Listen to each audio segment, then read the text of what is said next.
Distaggio here, people wondering where I am. Well, I've been busy. Look at DirtyFuzzy. Switched accounts. Look at this, 4,500 might. These 6 heroes. My second account to Distaggio. And here's it today.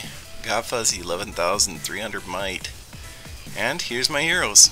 I just got Succumbus. I got every single hero. I'm the man.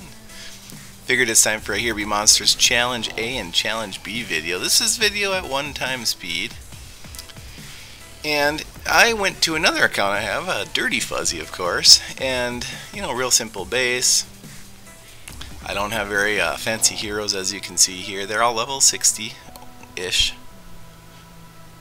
And you know, I got 3 like level 3 or 4 towers, nothing fancy here. Again, I didn't want to waste any of my challenges on my good accounts on Challenge A, because Challenge A is kind of ridiculously easy. So you know, it's just a couple of level 5s running through here. They go down pretty quick. Nothing too fancy here. I will let this play regular speed, even though this is not extremely entertaining, but 14 seconds to clear that wave out. Wave A2 coming from the top. And again, if you guys are new to Here Be Monsters, they can come from anywhere. It's random. It's different every time, so don't rebuild your base to, you know, if you're assuming that this wave is going to always come in from the northwest-ish like it did here, so do not do that. A couple of tips while we're watching these waves. I ran into this my first few times through Here Be Monsters, in that these low-level troops here, even on my massively big base on Distaggio or DirtyFuzzy, what would happen is the little tier 1 troops, if you will, pyromancers and hunters, etc., they'll get stuck on some, like that mana mill, let's say right there. My army camp will be wiped, and there's only going to be like 2 hunters on it, and so you'll time out. And so once I realized that, what I did was, kind of what I had to do is put things in front of the army camps. So that's, or what I've seen a lot of people doing, as I've been raiding them very easily on DirtyFuzzy, is they'll bring all of their things together into a really tight, disorganized pack, essentially. They'll bring everything really tight together. I mean, that works too for Here Be Monsters, but then you're going to get raided and get annihilated. So you can't have both. I mean, so I came up with this base design. It's a super modified variant of someone else's I saw in top 10, and they're no longer there anymore, so I couldn't quote who it was. I'm sorry about that, but I may have grabbed a screenshot now that I think about it. But anyways, I really like this sort of a double diamond DD, double diamond dirty Distaggio. Come on, it kind of just works. And they didn't have their mines in front of their army camps, but they did have their army camps like this next to their towers. And they had their mines just going all along that sort of southeast wall. You can see the tip of the arena there. And they just had their mines going up. Well, I didn't like that because they weren't covered by towers and they were only covered by one army camp. So I brought the army camps in closer to the towers and then put the mines and mills in front of it. And I find that that has helped greatly, especially with Challenge C. Challenge C is like just free for me now. I don't even need army troops at all to take out level C. I can just run it with my heroes only. That's on DirtyFuzzy, where I have super awesome garrison towers. So don't try that at home. And here's an example. You see the marksman there just stuck. I mean, think about if that was like a hunter or something. It would have never taken down that like 13,000 hit point vault. It would have just stuck there and timed out.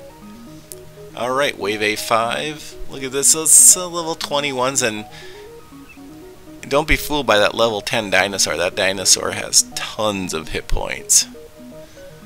It takes a lot to take him down, especially the level 20 and 30 ones that come in the future challenges. So again, if you keep all of your things close to your towers, have your towers and vaults and protected by heroes behind them, I find that that's the way to go. So essentially I got a couple layers of protection. I got my mines and mills outside of my camps, then the monsters hit the army camps.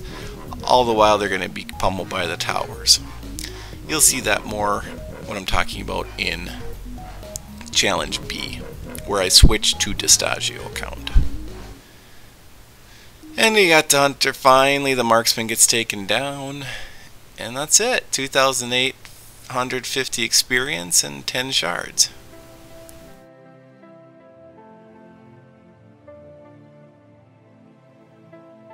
So this is Challenge B. Now I switch back over to Distaggio. I'm not using DirtyFuzzy here because I'm saving DirtyFuzzy for Challenge C and D, which will be future videos.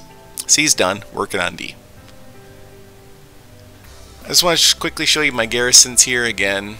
I got them all garrisoned up here on Distaggio. Nothing super great, pretty much level 1 garrisons on each color just to stay diverse, and we'll head on into Challenge B. That starts getting a little bit more difficult, but again, I can run Challenge B and C without any troops whatsoever. So the towers and heroes are all that I need. Because they're going to be hitting these really tough vaults, and it's just the troops behind them are not there, and so the towers, my towers have super long range on Distaggio. And on DirtyFuzzy accounts, my other 2 accounts. You can see the second they breach the wall, the towers are going to get these guys.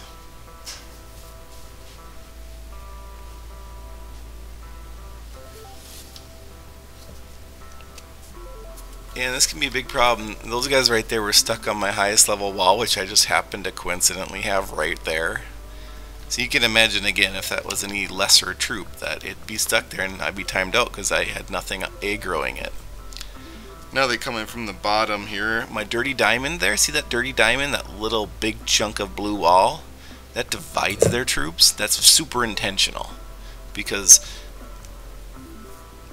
like what just happened, they can come in straight from below your base, walk straight up, and then what this does is divides it. Divide and conquer. Then one of my heroes hits half their troops and my other hero hits half their troops. So I have Druid and Thunder God down there, and they'll just easily take care of this stuff.